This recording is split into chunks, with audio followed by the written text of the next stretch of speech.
বাংলাদেশে এখন প্রায় সংখ্যা হিসাব করলে প্রায় 4 কোটি লোক তামাক ব্যবহার করে। হয় এটা ধূমপান করছে অথবা জর্দা সাদা পাতা গুল ব্যবহার করছে। এবং এই 4 কোটি লোক আসলে একটা বিরাট বড় রিস্কে এক্সপোজ। এবং রিস্কটা কিসের সেটা হচ্ছে আমরা জানি ক্যান্সার হতে পারে, হার্ট ডিজিজ হতে পারে, স্ট্রোক হতে পারে, অনেক রোগ হতে পারে, শ্বাসকষ্ট হতে পারে ইত্যাদি।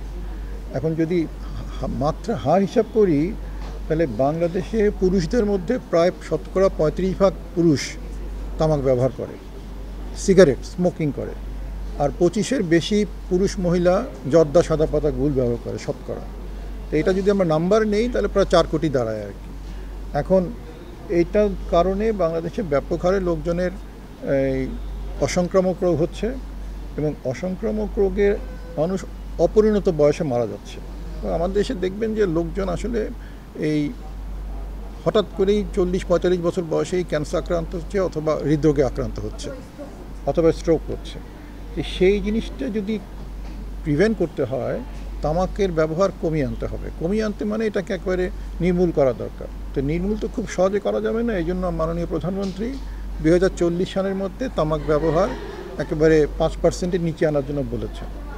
এখন এটার জন্য আমরা কাজ করছি, সরকারও কাজ করছে এবং তামাক ব্যবহার কিছুটা কমেছে, কিন্তু যে পরিমাণে কমা দরকার 2040-এ যে টার্গেট সেটা অ্যাটেন্ড করতে গেলে সেটা হচ্ছে না। এবং আমরা দেখেছি যে আমাদের যে আইনটা আছে, যদিও আইনটা বেশ শক্ত, কিন্তু আইনের বেশ কিছু ফাঁকফোকর আছে এবং আমরা চাই এই আইনের ফাঁকফোকরগুলো সংশোধন করে এটা কারো শক্তভাবে ইমপ্লিমেন্ট করতে। এখন জন্ম সনদ দিয়ে খোলো বিকাশ স্টুডেন্ট অ্যাকাউন্ট, নিজের বিকাশ নিজে কর। আমাদের বর্তমান আইনে ডেজিগনেটেড স্মোকিং এরিয়া রাখার একটা বিধান আছে। মানে হচ্ছে যে কোনো একটা জায়গায় বা রেস্টুরেন্টে ধরেন একটা জায়গা আপনি নির্দিষ্ট করে দিতে পারবেন যেখানে ধূমপান করা যাবে। আসলে সেটাতে কোনো লাভ হয় না, কারণ আশেপাশের লোকজন সবাই পরোক্ষ ধূমপানে আগ্রহ হয়। এইবারে আমরা চাচ্ছি এই ডেজিগনেটেড স্মোকিং এরিয়ার বিধানটা তুলে দিতে। যদি কোনো জায়গা পাবলিক প্লেস হয় বা কোনো জায়গায় রেস্টুরেন্ট হয় আবদ্ধ, যেটা পাবলিক প্লেসের ডেফিনেশনে পড়ে, সেখানে ধূমপান করাই যাবে না, পুরোপুরি বন্ধ। এটা একটা। আরও একটা আমরা দেখেছি যে বিশেষ করে আমাদের ইয়াংদের যদি দেখি, ওরা 1-2টা সিগারেট কিনে এবং এটা খুব সহজেই কিনতে পারে। এই জন্য আমরা চাচ্ছি যে সিগারেট 1-2টা বিক্রি করা যাবে না, এটা পুরো প্যাকেট বিক্রি করতে হবে, এই আইনটা চাচ্ছি।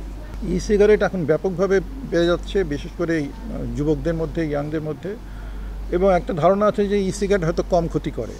এটা আসলে ঠিক না এবং আমরা চাচ্ছি এটা ব্যাপক মাত্রায় বেড়ে যাওয়ার আগেই যেন এটাকে বন্ধ করা হয়। এই জন্য আমরা বাংলাদেশে এটা যেন ব্যবহারিক বন্ধ করে দেওয়া হয়। আমদানি, রপ্তানি, আমদানি, প্রস্তুত করা সবই যেন ব্যান করে দেয় সরকার। পার্শ্ববর্তী বেশ কয়েকটা দেশ এটা করেছে।